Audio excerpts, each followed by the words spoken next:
Come on up, man. Today?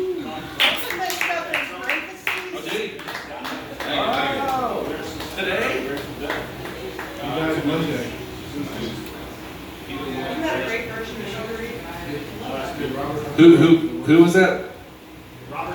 Robert Hunter wrote Sugaree, lyricist for the Grateful Dead, and apparently he died today. Yesterday. I had no idea. Yesterday.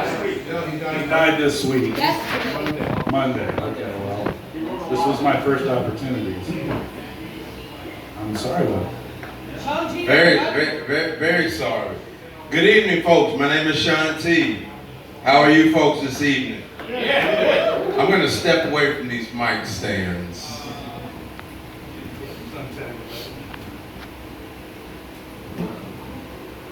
There we go. Look at that. See, that is a natural musician. He knows exactly how to untangle a mic stand. Give it up for yourselves if you came out here this evening. You know, you could have been doing anything. You could have been sitting at home doing nothing.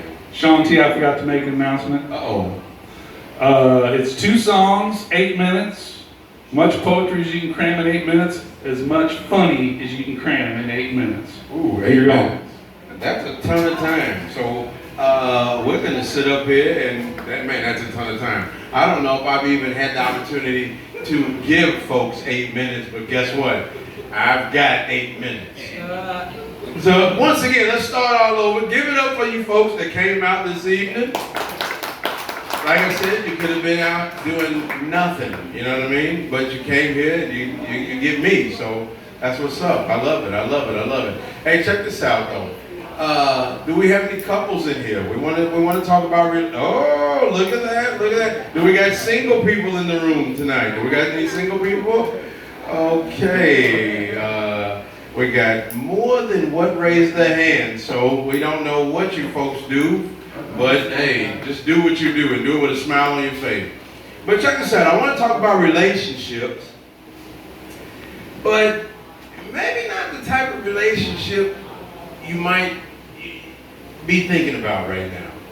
I would like to discuss the relationship between the stomach and the asshole, because I don't know if these two things are compatible with each other, or are they working against us, or are they working with each other? Because where I come from, we used to call it the shits, but now, and I'm glad this is a majority white room right now, you folks have named this IBS, in which IBS is a thing that you don't even know when it's gonna happen.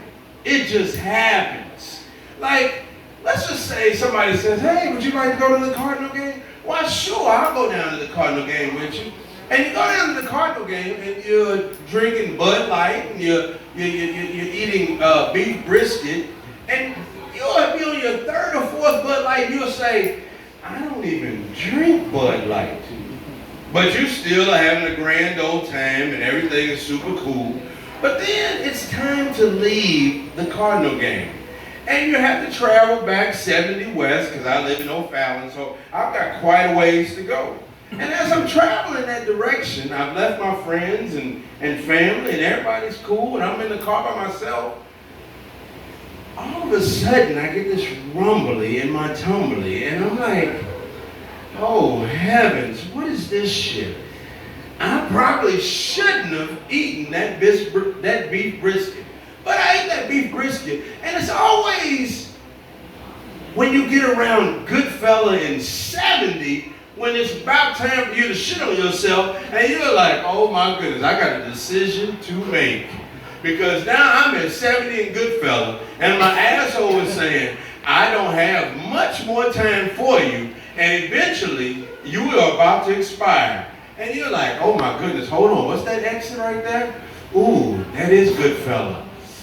Is it any place to shit over here? And you can't do you risk your life taking a shit over here at 70 in Goodfella? Then you say to yourself, okay, hold on, because you'll slow down, and you say, oh my goodness, ooh, do I shit over here, or do I shit on myself? You think about 70 and Goodfella. I don't know when the last time you folks hung out on 70 and Goodfella, but I'm willing to shit on myself before I pull over at 70 and Goodfella to take a shit. And that's sad, but that's the reality. You dig what I'm saying? So I continue going, and I'm going down 70, and I'm saying to myself, oh, it's getting bad now. Because then your stomach and your asshole start working against you. It's to the point where you are the only one in the vehicle, and your stomach and asshole seem to be holding you hostage. Now you are negotiating with your stomach and asshole. You are saying, look, the next time I go to a Cardinal game, I swear, I don't drink Bud Light. I'm not going to drink no Bud Light. I don't eat beef brisket. I'm not going to do that. Please, just don't let me shit on myself right now. Your stomach and asshole, they are in control of the whole situation. But I just want to know, how in the hell does your asshole know that you are a quarter mile away from your home? Because they know when you get to your home, you're going to take a shit. But now all of a sudden, they both get extremely aggressive to the point where you're like, okay, quarter mile. Oh, goodness. Here it goes.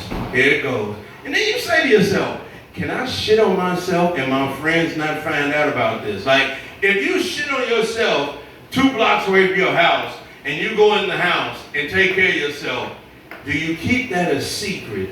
Or do you wake up the next morning and be like, dog, guess what? I shit on myself yesterday. No, you don't do that. You just go ahead and go into the house. But the crazy thing is that your asshole is taking complete control to the point where now there is no more negotiating. Your asshole is literally clenching up, singing hot cross buns. Hot cross buns. Hot cross buns. Dun dun dun dun dun dun dun dun. Hot cross buns. That is the worst feeling in the world. And I do not believe that none of y'all, because first of all, there's a room full of white folks beside my man right here. It ain't no way in hell. Y'all the ones that came up with IBS. So it's no way in shit y'all can tell me, no, I'm a vegetarian. I eat all organic foods. I've never been in a situation where I've almost shit on myself. Ain't no way in hell. Ain't no way in hell. And I'm going to tell y'all this. I only came here because of mental health. And give it up if you respect mental health. Yeah. Because mental health is a serious situation. And I only came here tonight, well, not just here, but I only picked up this microphone a few months ago because, you know, you got the things that they say about black folks, white folks. White folks can afford to go to psychiatrists. Black folks, they don't ever go to psychiatrists and things of this nature. So I was like, okay. I asked my job. I said to y'all, will y'all pay for me to go to talk to a psychiatrist? Well, there's only so many things you can say to a black motherfucker before we start arguing with your ass. So here I get into it with my psychiatrist, and he told me to eat shit. I told him to eat shit, and our relationship is done with. And somebody else told me, they were like, well, you just need to go talk to a bunch of motherfucking strangers and call yourself a fucking comic. And so that's what I'm doing right now. Because I don't know if y'all have had the type of upbringing that I've had, but it's very embarrassing when you introduce yourself to a young lady in high school, in English class, and y'all have been looking at each other and giving each other googly eyes and things of this nature. And then you say, well, yeah, come over to my crib. You can come over, you know what I'm saying? We'll sit, watch TV. You know what I'm saying? I love the Brady Bunch. And then once you get over there, you go in the back room and you see that your father is sleeping and you're like, okay, it's cool, it's cool. So, you know what I'm saying? We're young, we're in high school. So you get her some Kool-Aid and, you know what I'm saying, ask her if she wants some cookies and stuff like that. You know, but you're still a horny 16-year-old, you know, but you don't want to discuss that at that particular moment.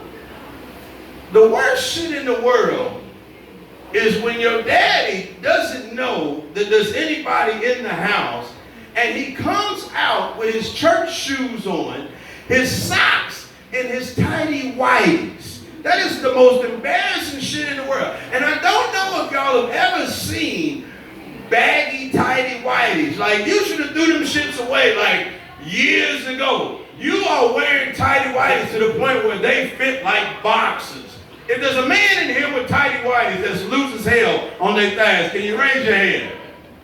Exactly. But let me tell you, it's one of you motherfuckers in here with some loose ass tidy whities on. It ain't nowhere in hell. My daddy is the only one that wears loose ass tidy whities. You dig what I'm saying? Yeah. Look, they discussing it. They're like, how about yours? Well, shit. Well, I'm not gonna raise my fucking hand. You raise your fucking hand. Hey, you should have sat on the fucking front row, because yes, I heard y'all's conversation. I should have ran over there with the microphone and got a true confession.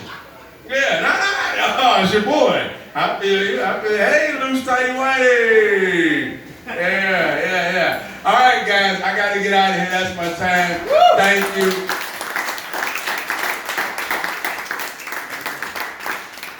Shawn T, come on back, man. Thank you, Brian.